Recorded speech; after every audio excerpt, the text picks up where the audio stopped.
Hi, my name is Eric Jenks and I'm a photographer in upstate New York. If you like what you see today, I hope that you'll subscribe, share the video, leave a like. If you don't like what you see today, leave a dislike. Either way, I hope to see you in the comments section. I'm really excited about what we have today because we're going to be unboxing a new Canonet QL17 from 1969. Now, it's not necessarily a new camera, but that does refer to what Canon called the second generation of the Canonet series. Originally released in 1965, the 1969 edition was substantially smaller, had a slightly wider lens, same f1.7 aperture though, and it had a interesting flash that could mount to it that didn't require you to figure out guide numbers and things like that when you're using. There's not much difference between the second generation QL17 and the G3 that is very, very well known and sought after for its compactness and sharpness, things like that. The main difference is that the L model of the second generation and the 3 model both have an LED battery indicator light. As far as I can tell, they didn't update any of the optics or anything else with the camera when they moved to the G3. Now, the nice thing about the Canonet is that it's still relatively affordable in the rangefinder world, meaning you can find copies out there anywhere from $100 to a couple $100. Much less expensive than buying a Leica M and getting a Summicron lens. Even if you get a Leica CL and the 40mm Summicron, you're going to be spending a lot of money, probably over $1,000 at this point. So you only get one lens, but it's a great lens, and it is really suited for the camera. The rangefinder is bright and clear. It's nice and easy to see. There's a lot of things that are similar to using a Leica when you're using the Canon. It has a built-in meter. It is not through the lens, but it's mounted right above the lens. And it was a really, really good seller for a long time. There are other versions of the Canonet out there. You'll see that marketed by whatever their aperture is. So you'll see a QL19, QL28. I would not necessarily avoid them. If you find one for a good price, it might be something fun to pick up. But the QL17 is generally regarded as the best of the bunch. So not often that you get a chance to open and have the full box experience of a camera from 1969. So I hope that you enjoy what we're about to see. All right, on to the unboxing. And we are here with the new Canonet QL17. The QL, by the way, stands for quick loading. Loading film in these cameras is very fast if you compare it to how film was loaded previously for most manual cameras. We're going to take a look at the box. We see that they have the logos everywhere for when you're displaying it in your storefront. Particularly like everything that's on the side has a lot of information there, including the fact that it has the electric eye, which is what they were calling the metering system that sits right above the lens, because it didn't quite have through the lens metering ready for a camera this small yet. Before we open the box, I am also going to show the Canonet, which is the flash that came with it. I have the little case for it, and here is the flash itself. So this little guy has the fact that it passed QC for Japanese cameras. That was a big thing because there had been a rash of cameras that were kind of subpar, and the Japanese wanted to make sure that people knew that they were getting a good camera when they were buying something from Japan. So they created a whole board that had to certify everything that was being released. Very simple, has an on-off button, and it has a little ready light. This flash does work, I have tested it. And now let's get to the main event, shall we? Let's open this guy up. So we're going to open the top.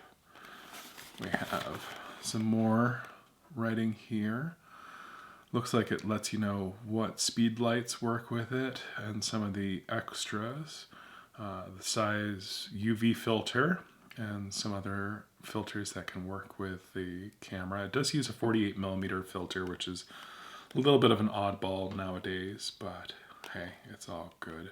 I can deal with an oddball if the camera is worth it, and I definitely think that the Canonet series is worth it. We kind of come to some of the fun part now. Alright, here we have the original strap. That guy's pretty fun. Set that to the side right now. Camera straps have gotten vastly better in the last 50 some odd years since this camera came out. Just set the box to the side for right now. I love the fact that they took the time to put Canon right on, here I'll make sure that it's nice and in focus for you, right on the foam. Pretty cool. And that, pretty standard packaging. I love the fact that they took the time to emboss Canon into it. And here we have the original owner's manual. Pretty fun. I love the colors. Very vintage vibe. You can see he's got that Canon light right there. They're already doing some marketing.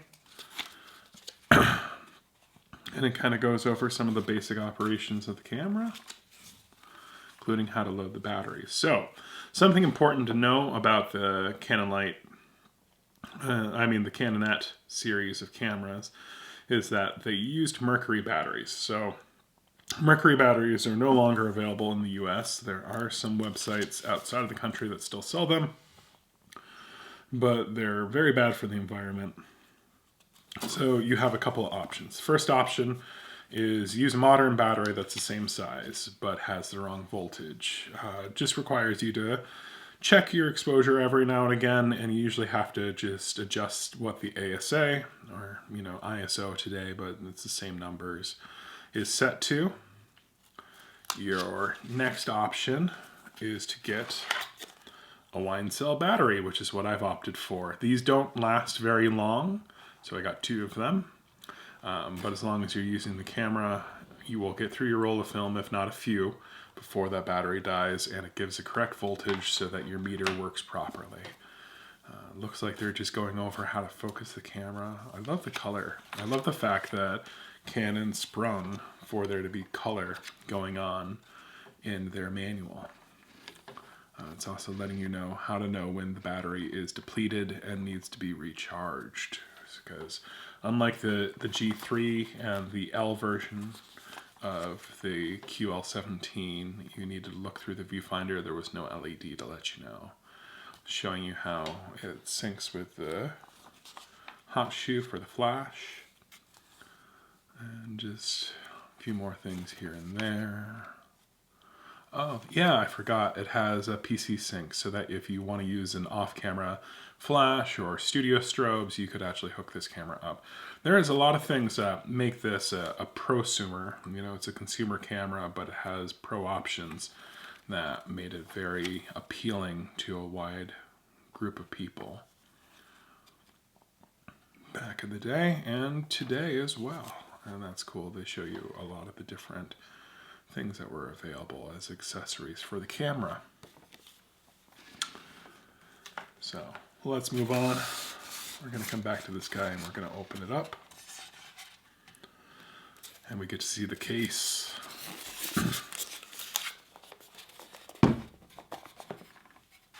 Take a moment and set this off to the side. Now we have our Canonet in its case. Never ready cases is usually what these are referred to, because they're never ready when you want them to be. I will say, nice thing about this one is looks like they used real leather for hooking this on, and this bit comes off. So one of the things you should know if you get a vintage camera is that light seals are likely no longer good, even if it has been sitting in its box for its entire life. So being able to throw this over the back is cheap insurance that you're not going to have any light leaks. I will admit that I had this guy opened up and serviced before I did the video, so I did have it, had the light seals replaced. Just make sure that it's focusing on the camera. And I also had the viewfinder cleaned. Whatever glue that they used in these cameras when they were assembling it tends to give off some off-gassing as it ages, and that viewfinder gets very hazy very quickly. It's not a difficult thing to adjust, but it is something to know if you're thinking about buying one of these not from a camera shop. I love the fact that it has the original push-on cap. A lot of these things get lost over the years, and it's just fun to see one that is so intact. And what a beauty she is. There is the 40mm f1.7 lens, very, very sharp, excellent. You can see that the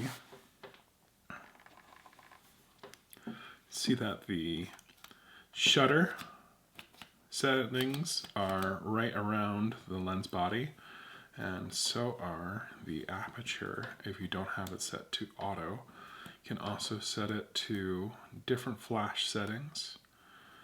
Those are guide numbers for the flash, but you can also just leave it on auto, and if you choose to use this little guy here,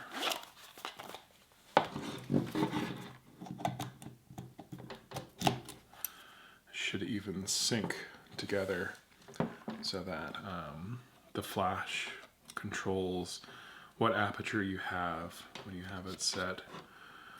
And yeah, which is pretty cool that it can figure out where you've set the focus, and it will adjust your aperture while you have the flash on the camera.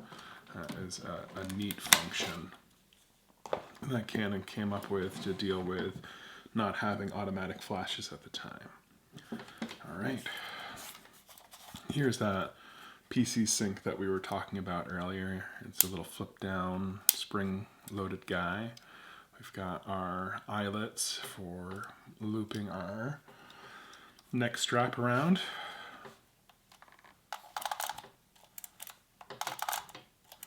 Our advance for setting our film, and our shutter release, which is not going to release when it's set to A and doesn't have any batteries in it.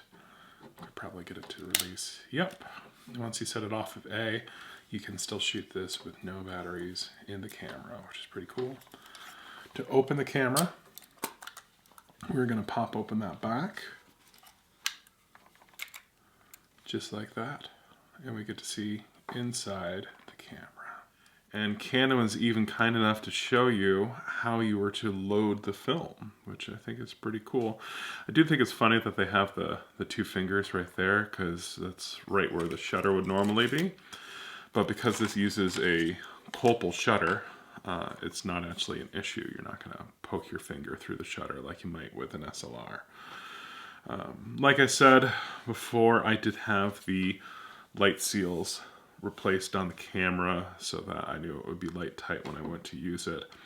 Here's your battery check for using it, and this is the quick load, which, as this was showing, you just pop the film in, close the back, and it's ready to load. It's very, very fast, which is nice. This is the spot where the film goes in. You can see they even have a little diagram on the film door. Here's your pressure plate for keeping the film tight across these rails as it's getting exposed. So yeah, very compact, which is nice to see. Really does fit into a pocket well. And yeah, so this is the QL17 new model, 1969. This was definitely a very good seller for Canon and was a market leader for one of these compact rangefinders of the day.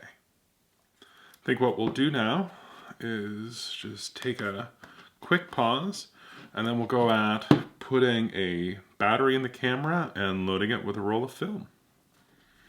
All right, so we have our camera. We have a roll of film. My go-to for testing cameras is Kodak Gold 200. It's a great film stock, really nice warm colors. Kind of reminds me of childhood when I see what it looks like. And it's also relatively affordable. And then, as I had shown before, we have the wine cell battery that we're going to be using for putting in the camera. So I guess first things first, let's get that battery in the camera, shall we? So it is important when you open this guy up to put the battery in that you see this little flap of plastic there, that you make sure that that cuddles the battery, because otherwise you are going to have a devil of a time getting the battery back out.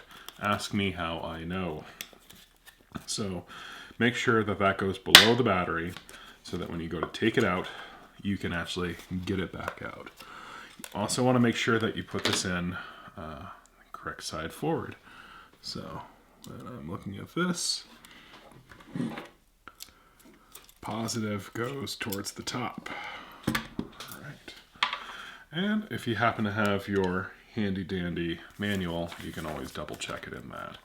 So when we look at this, we see that the positive is going towards the top of the camera. So nice to have that handy. And here we go. This has now been set. And we're going to put the camera together.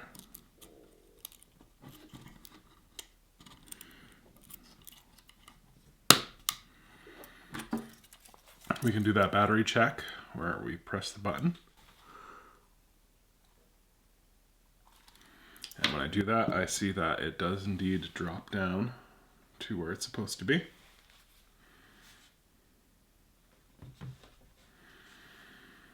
So we have a working battery. Pop that back open again, and let's get the film loaded.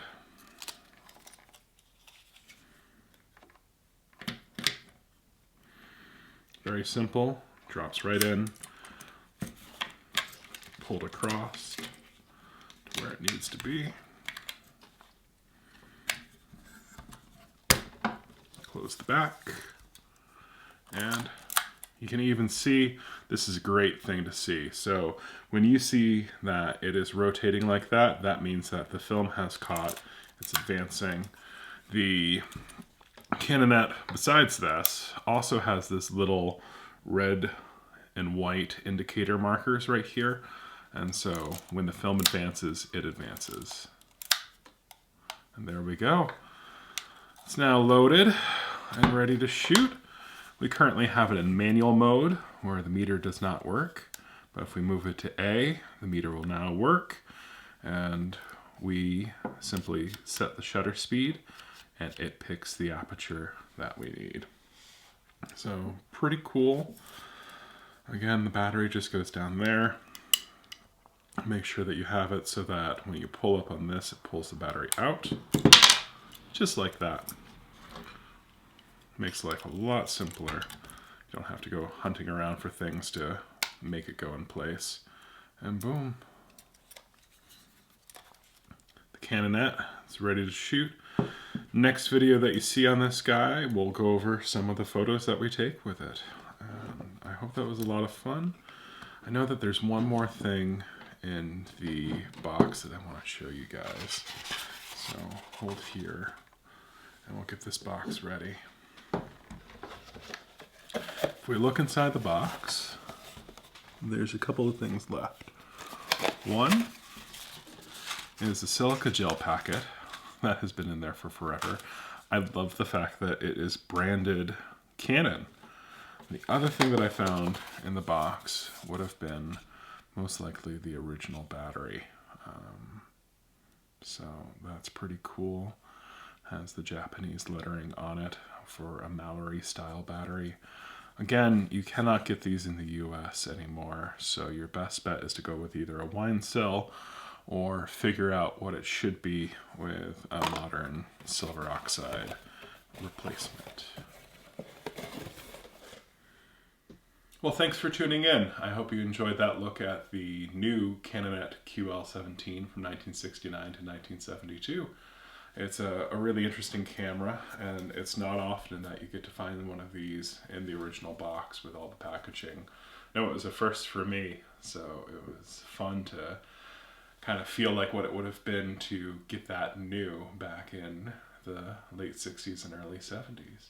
If you liked what you saw, please leave a like, and subscribe, and share with your friends. If you didn't like what you saw, then leave a dislike and leave a comment on what I can do to help make it better in the future. If you have any questions, leave a comment. I'm happy to answer them if I can, and I hope to see you next time.